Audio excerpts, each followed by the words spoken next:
Okay, coming over and looking at CL, we may or may not have got the bottom of this 3 in here yesterday, or we may need one last trip down this morning. This is looking like a 4 to me. That would count as the bottom of the 3.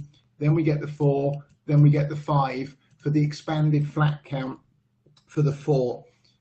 So there's the 4, there's the 5, and that all fits in then with this expanded around the 61.13 area, and then we get the larger move to the upside in CL after that.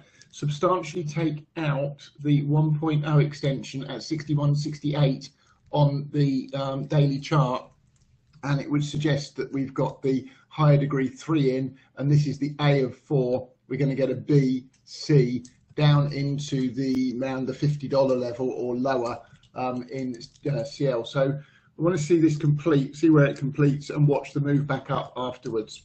Natty Gas still continuing to frustrate, but at least it looks like it's got a chance here of taking out these 2 levels of support. So the 31.65, 31.11, and coming down here 3061 to 3029.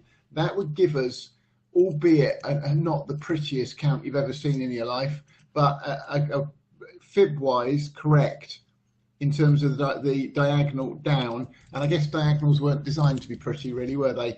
It's then about what we hold on the way back up and whether we can then tank after a wave 2 back up, but still looking lower in the short term in Natty Gas at the moment, and then the pullback.